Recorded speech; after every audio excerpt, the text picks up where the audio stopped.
कई बार आपने ऑब्जर्व किया होगा कि जब कोई सिचुएशन, कोई चैलेंज ऐसा होता है जिसमें कोई हमारा नोन पर्सन स्टक होता है, जैसे आपका कोई फ्रेंड है या आपका कोई फैमिली मेंबर है, वो किसी सिचुएशन में फंस गया, अटक गया है, जिसमें वो ये कह रहा है या वो ये कह रही है कि मैं एक प्रॉब्लम में फंस गया हूं। तो कई बार ऐसा होता है कि जब वो आपकी तरफ देखते हैं इस उम्मीद से कि आप उनको कुछ हेल्प करेंगे, आप उनको कुछ सजेशन देंगे, तो आप उन्हें बहुत ही ज़्यादा एप्रोप्रिएट सजेशंस देते हैं, आप बहुत स्पेसिफिक सॉल्यूशंस देते हैं और वो कई बार उन लोगों के लिए वर्क करता है, वो अपने प्रॉब्लम से बाहर आ जाते हैं। लेकिन जब इसी किसी सिमिलर सिचुएशन में हम खुद स्टक हो जाते हैं, आप खुद स्टक हो जाते हैं, तो उस सिचुएशन में वैसा सॉल्यूशन खुद के लिए ढूँढना बहुत मुश्किल हो जाता है। शायद आप इस बात से रिलेट करते होंगे, शायद आपने इस बात को ऑब्जर्व किया होगा। तो ऐसा क्या होता है कि जब किसी और की प्रॉब्लम होती है तो हम उसे सॉल्यूशन वे आउट बता पाते हैं, लेकिन जब हमारी खुद की प्रॉब्लम होती है, खुद का कोई चैलेंज होता है, तो उससे हमें वे आउट नहीं नजर आता। इसका रीजन ये है कि दूसरे की जब प्रॉब्लम होती है, किसी और की प्रॉब्लम होती है, तो हम डिसएसोसिएटेड स्टेट में रहते हैं। डिसएसोसिएटेड का मतलब होता है कि we are separated from that event. हम उस इवेंट में वो महसूस नहीं कर रहे होते जो उस इवेंट में एक्चुअली जो इंसान स्टक है वो महसूस कर रहा होता है, राइट? जैसे सपोज करो कि आप किसी कार के पैरेलल कार ड्राइव कर रहे हैं और जिस पर्सन के पैरेलल ड्राइव कर रहे हैं उस पर्सन के कार के ब्रेक्स फेल हो गए हैं। तो वो पर्सन इतनी घबराहट में आ जाता है कि उसको लॉजिकली कई बार समझ नहीं आता कि इस सिचुएशन को कैसे हैंडल करें, इस सिचुएशन में क्या किया जा सकता है।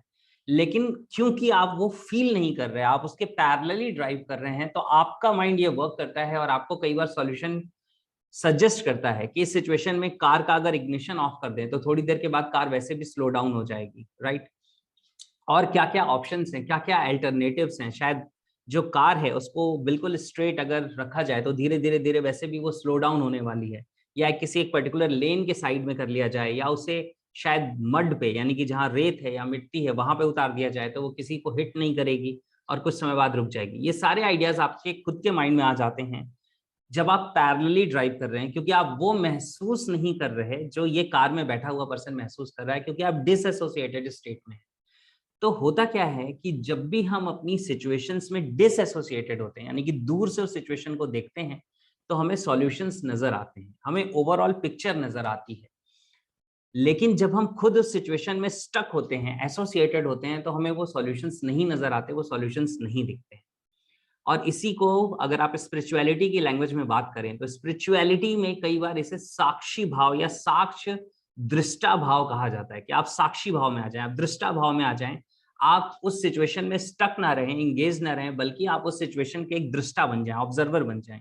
आप दूर खड़े होकर उस सिचुएशन को देख रहे हैं कि वो सिचुएशन में हो क्या रहा है।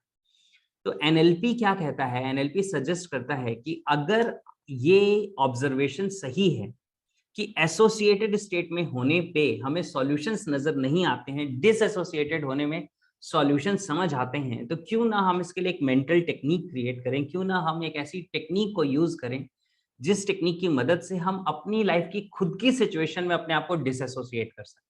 और अगर ऐसा कर सकते हैं तो कितना अमेजिंग हो जाएगा ये। यानी कि हम खुद की लाइफ की सिचुएशंस को, चैलेंजेस को ऑब्जर्वर मोड में जाके, दृष्टा भाव में जाके देख पाएंगे और काफ़ी ज़्यादा पॉसिबिलिटी है इस बात की कि हमें सॉल्यूशंस नज़र आएँगे।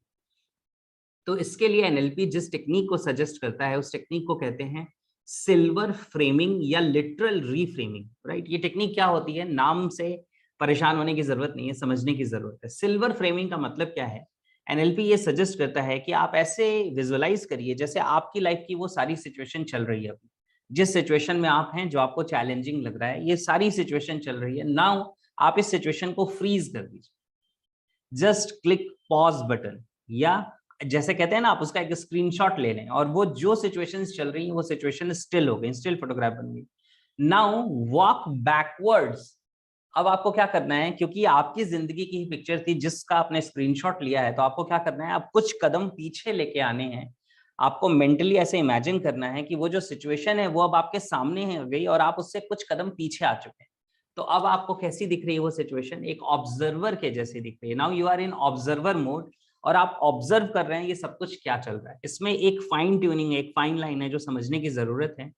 जब आपने स्क्रीनशॉट लिया था तो आप उस पिक्चर के अंदर थे, यानी कि वो जो ओवरऑल टोटल पिक्चर थी, you were also in that picture. तो अब जब आप उससे कुछ कदम पीछे लेके आ चुके हैं तो आप अपनी उस इमेज को भी उस पूरी पिक्चर में देख रहे हैं, यानी कि जो स्क्रीनशॉट है उसमें आप खुद को भी देख रहे हैं और आप यहां से देख रहे हैं और अपनी सिचुएशंस को भी देख रहे हैं। ये बहुत इंपॉर्टेंट है। क्यों? क्योंकि जब आप खुद को किसी सिचुएशन में देखते हैं तभी ये प्रूव होता है कि आप उससे डिसएसोसिएट हो गए। अगर आप खुद को नहीं देख पा रहे, सिर्फ सिचुएशन को देख पा रहे हैं, तो आप एसोसिएटेड हैं। और अगर आप उस सिचुएशन में खुद को भी देख पा रहे हैं, खुद की एक इमेज को भी देख पा रहे हैं, तो आप डिसएसोसिएटेड है। ये वैसा ही है जैसे आप अपने बर्थडे पार्टी की किसी वीडियो को देखते हैं तो उस वीडियो में आप भी होते हैं ना, अब आप डिसएसोसिएटेड, राइट। तो अब क्या होता है कि जब आप डिसएसोसिएट हो गए, आप उस पिक्चर से पीछे आ गए, तो अब क्या होता है, अब अपने आप से एक सवाल पूछना होता है कि what solution can I offer to this person, यानी कि ये जिस जिस इंसान की, यानी मेरे ही एक वर्जन की ये जो लाइफ की सिचुएशन है, जो लाइफ का इवेंट है जो चारों तरफ चल रहा है, इसमें मैं इस पर्सन को, यानी अपने उस अदर सेल्फ को क्या सजेशन दे सकता हूं एज एन ऑब्जर्वर। ऑब्जर्व कर रहे हैं अब आप, और ऑब्जर्वर मोड से अब आप देखिए कि क्या क्या सॉल्यूशंस पॉसिबल हैं, क्या ऐसी स्ट्रेटजीज हैं जिसको यूटिलाइज किया जा सकता है, ऑप्शंस क्या क्या अवेलेबल है। और जैसे ही आप ऐसा सोचना शुरू करते हैं, जैसे ही आप इस तरह का पॉइंट ऑफ व्यू एक्सप्लोर करना शुरू करते हैं, आपको सॉल्यूशंस आने लगते हैं माइंड में। जैसे आपको अपने फ्रेंड की सिचुएशन में आ रहे थे, जब आपका फ्रेंड किसी सिचुएशन में स्टक था, आप एक ऑब्जर्वर की तरह उसकी सिचुएशन को देख रहे थे और आप उसको सजेशंस दे रहे थे। इन द सेम वे अब आप ऑब्जर्वर बन गए हैं, किसकी सिचुएशंस की, अपनी खुद की जिंदगी की किसी सिचुएशन के। और जब आप उस सिचुएशन के ऑब्जर्वर हैं, तो ऑब्जर्वर बन के अब आपको क्या करना है, अब आपको एक्सप्लोर करनी है पॉसिबिलिटीज।